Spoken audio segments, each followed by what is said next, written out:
मैं हूँ कथावाचिका और स्वागत है आपका कथालोक। आज की कथा है राशि नामक एक लड़की की, जिसने एक बहुत ही अमीर परिवार में जन्म लिया था। उसके पिता राजा जय सिंह एक बहुत बड़े जमींदार थे। 4 पुत्रों के बाद इकलौती पुत्री होने के कारण राशि को बहुत ज़्यादा प्रेम मिला था। इसी वजह से वो बहुत ही हठी स्वभाव की हो गई थी। पूरा दिन राशि बस नौकरों के ऊपर चिल्लाती और आराम से बैठी रहती।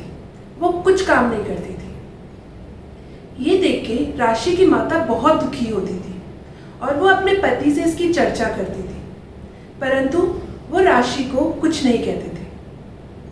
राशि का यही स्वभाव बढ़ता चला गया। उसी गांव में विनोद नाम का एक लड़का रहता था, जो अपने पिता के साथ खेतों में काम करके अपना गुजर बसर करता था। विनोद की माता का बहुत ही पहले स्वर्गवास हो चुका था। उस वर्ष वर्षा न होने के कारण उनकी पूरी की पूरी फसल बर्बाद हो गई थी। इसी कारण विनोद के पिता को राजा जय सिंह से थोड़ा पैसा उधार लेना पड़ा। धीरे धीरे समय बीतता गया। अब राशि शादी लायक हो गई थी। राजा जय सिंह ने बहुत लड़के ढूंढे, परंतु राशि का स्वभाव देख के कोई भी उससे शादी करने के लिए तैयार ही नहीं होता था। वो बहुत परेशान रहने लगे। तभी उन्हें अचानक विनोद का ख्याल आया। इतना सुंदर और गुणवान व्यक्ति को वो अपना दामाद बनाने के लिए एकदम तैयार हो गए। उन्होंने राशि और विनोद के रिश्ते का प्रस्ताव विनोद के पिता के सामने रखा और उन्होंने भी उसे स्वीकार कर लिया। थोड़े दिनों में दोनों के विवाह हो गया। राजा जय सिंह ने अपनी बेटी के साथ बहुत सारे नौकर उसके ससुराल भेज दिए। ससुराल आके भी राशि के व्यवहार में कोई परिवर्तन नहीं आया। पूरा दिन वो पड़ी रहती और नौकरों के ऊपर चिल्लाती रहती। उसने विनोद और उसके पिता को भी नहीं बख्शा। उनके ऊपर भी वो पूरा दिन चिल्लाती रहती। थोड़े दिन तो विनोद चुप रहा, परंतु फिर उससे अपने पिता का अपमान बर्दाश्त नहीं हुआ। उसने उसके लिए एक युक्ति सोची। अपने पिता के साथ बात करके उसने उसको अपनाने का निर्णय लिया। एक दिन राशि के उठने से पहले विनोद ने घर के सारे नौकरों को राशि के मायके वापस भेज दिया। जब राशि सो के उठी, उसने नौकरों के लिए चिल्लाना शुरू कर दिया। जब कोई नहीं आया तो राशि बहुत ज्यादा नाराज हो गई। राशि ने खाने के लिए मांगा तो विनोद ने उसको कहा, तुम रसोड़े में जाओ, वहां पे कुकर में चने चढ़ा के गैस पे रख दो। राशि ने सोचा, अरे इससे अच्छा है मैं चने निकाल के खाली कुकर ना गैस पे रख दूं और जाके अपने कमरे में बैठ गई। विनोद ने उसके सामने दूसरा प्रस्ताव रखा, क्यों ना हम दोनों मिलके खाना बनाएं, परंतु राशि ने उसके लिए भी मना कर दिया। तो विनोद किचन में गया और अपने पिता के लिए खाना बनाने लग गया। लेकिन मरता क्या ना करता, जब राशि को भूख लगी तो वो गई, विनोद की सहायता की और तीनों ने आराम से खाना खाया। खाना खा के विनोद और उसके पिता खेत जाने लगे तो विनोद ने राशि से कहा, सुनो जरा सावधान रहना। राशि ने पूछा, क्यों? विनोद ने बोला, यहाँ से भूतों की सेना निकलती है, अगर तुमने उनको देख लिया वो तुम्हें चिपट जाएंगे। ये सुनते ही राशि डर गई, बोली, फिर तो मैं यहाँ अकेले नहीं रहूंगी। विनोद ने कहा, ठीक है तो तुम भी हमारे साथ खेत चले चलो। राशि ने बोला, नहीं मैं एक बड़े घर की लड़की हूँ, ज्यादा देर धूप में रहूंगी तो मेरी त्वचा काली पड़ जाएगी, इसका कोई और उपाय बताओ। विनोद ने कहा, फिर तो बस एक ही उपाय बचा है, तुम अपना पूरा ध्यान घर के काम में लगाओ। अगर तुम्हारा ध्यान काम में लगा रहेगा तो तुम्हारा ध्यान भूतों पे जाएगा ही नहीं और वो तुम्हें चिपटेंगे नहीं। राशि ने कुछ पल सोचा, फिर विनोद से पूछा, परंतु वो तुम्हें क्यों नहीं चिपटते? तो विनोद ने कहा, क्योंकि मैं काम करता हूँ, और कह के वो चला गया। थोड़ी देर राशि बैठी रही, परंतु भूतों के डर से उसने घर का काम करना शुरू किया।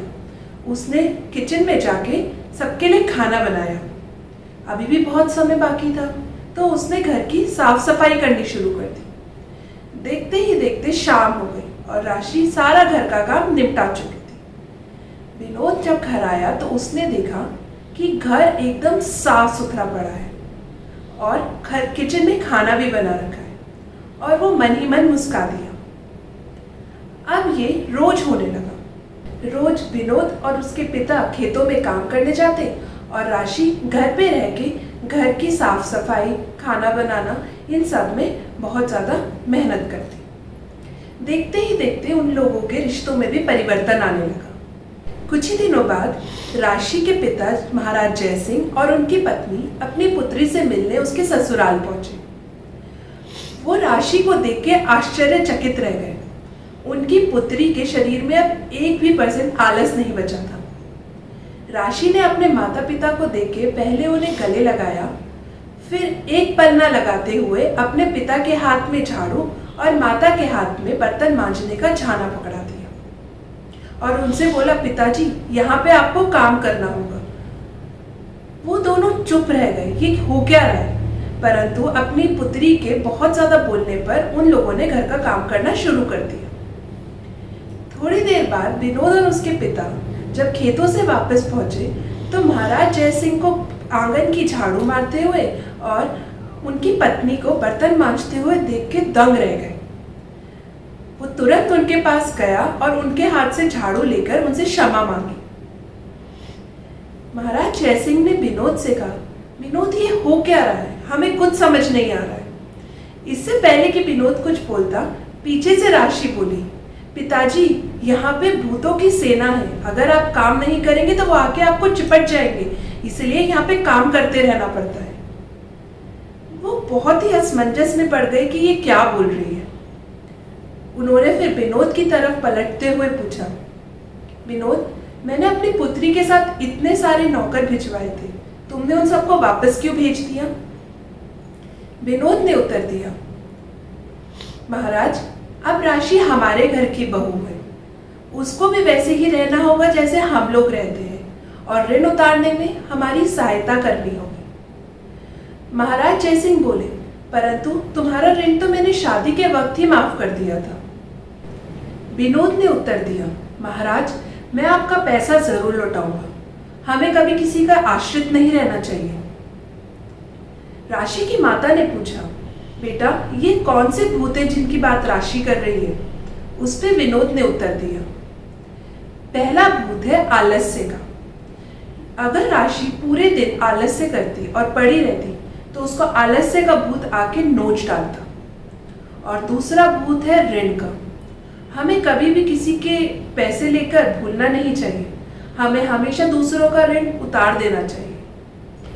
ये सुन के राशि की माता बहुत प्रसन्न हो गई और बोली, बेटा, तुमने मेरी पुत्री का उद्धार कर दिया, अब मुझे राशि की कोई चिंता नहीं रही। अब तक राशि को भी असली भूतों का मतलब समझ आ चुका था और वो विनोद से बोली, अब हम लोग कभी किसी के आश्रित नहीं रहेंगे, जो करना होगा मिल बांट के आपस में कर लेंगे। तीनों ने बहुत मेहनत की और जल्द ही महाराज के सारे पैसे उतार दिए और आगे खुशी खुशी अपना जीवन व्यतीत करने लगे। तो ये थी आज की कथा। अगली कथा के साथ आपसे फिर मिलेंगे, तब तक के लिए नमस्ते।